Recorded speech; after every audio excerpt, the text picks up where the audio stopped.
It started with a yellow paper flapping in the wind, a single sheet taped crookedly to the rusted front gate of the Blakemore property. Bold black letters screamed foreclosure notice. For anyone driving by, it looked official, stamped, signed, sealed. But for Daniel Blakemore, it wasn't just paper. It was an insult. A declaration that 3 generations of sweat, soil, and stubbornness somehow belonged to someone else now.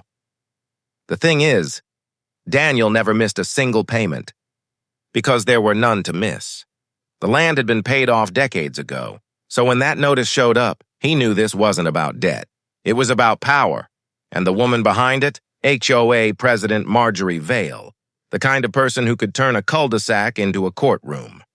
Daniel had lived on Red Willow Acres his entire life, the kind of place where wind still carried the smell of sage and cattle, and the stars came out bright enough to make you forget city lights existed. His grandfather, a war veteran, bought the land in 1958, 40 acres of pure quiet. No neighbors, no trouble. That peace lasted until 5 years ago.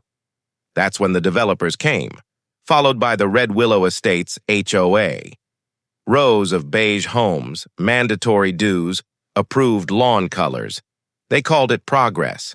Daniel called it an infection. He didn't live inside their gates, didn't sign their paperwork, didn't pay their dues. His property line was older than the HOA itself. But that didn't stop them from trying. First came the courtesy letters, then the notices of violation, then one morning, the foreclosure. It was early March when Daniel found it.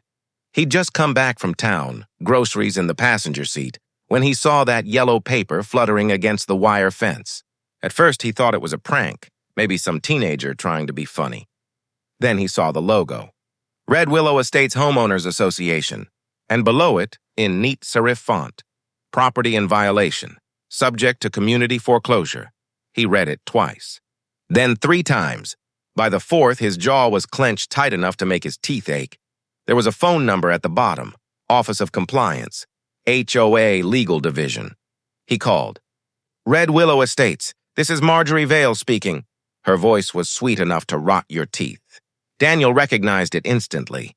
The same voice that had once told him his tractor was a community nuisance.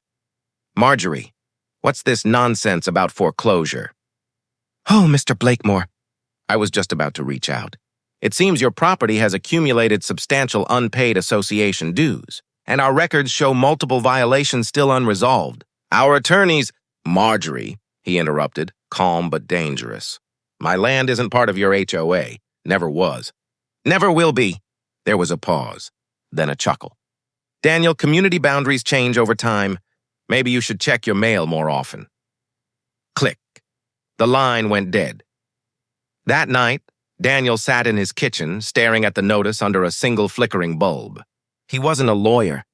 He was a farmer, a man who fixed engines with wire and grit. But he knew when something smelled wrong, so he called the one person who'd know where to look, Claire Moreno, a title researcher he'd gone to high school with. She worked at the county clerk's office and had a reputation for remembering every piece of paper filed since the Nixon era. When he showed her the notice the next morning, her reaction said it all. Daniel, this isn't even legal, she pointed to the document header. See that line? Community Foreclosure Enforcement Act 2019? That's not a real statute. It doesn't exist. Then she typed a few things into her computer, frowning. Wait a second. She pulled up the digital property index. Here's your land record.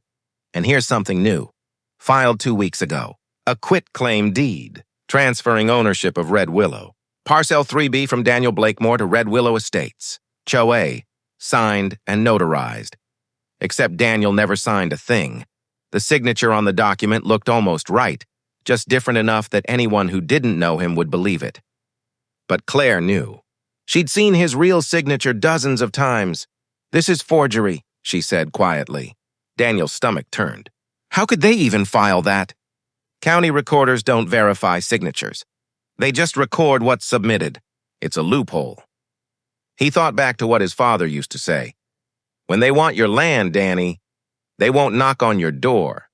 They'll sneak in through your mailbox. For the next 3 days, Daniel barely slept. He photographed every document, every notice, every fence post. He started digging through county archives, old surveys, boundary maps, zoning filings, and what he found made his hands shake. Marjorie Vale wasn't just power-hungry, and she was strategic. She'd been merging parcels for years, buying small vacant lots, annexing old farmland, redrawing HOA boundaries inch by inch. Each map revision moved the Red Willow HOA line closer to Daniel's gate, until on paper, his ranch looked like just another community parcel. She was building a case, one that ended with his eviction. But Daniel wasn't about to roll over. He called his cousin, Luke, a construction foreman with a talent for reading blueprints and a love for trouble. Together, they measured every foot of Daniel's property against the original 1958 survey. And guess what? The HOA's new boundary line sliced 35 feet inside his land. Luke grinned. "She drew her map over your fence, Danny. That's trespass on paper." That night, Daniel printed a massive version of the survey map and pinned it to the barn wall. Red string connected every fraudulent parcel, every fake signature, every date. A warboard, and at the center, circled in black marker, M. Sur Vale. By the end of the week, Daniel had something stronger than anger. Proof. He sent everything to a local lawyer named Ellen Kerrigan, who'd handled land disputes for decades. She took one look and whistled low. "They forged a quitclaim deed while you were grieving your mother, didn't they?" she asked. He nodded. "That's how they do it," she said.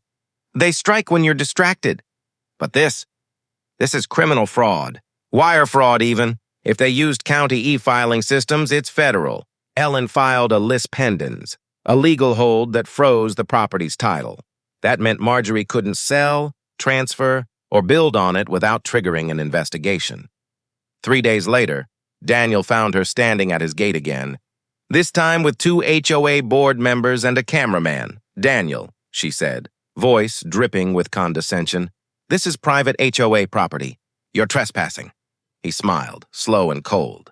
"You might want to check your email, Marjorie." Her phone buzzed.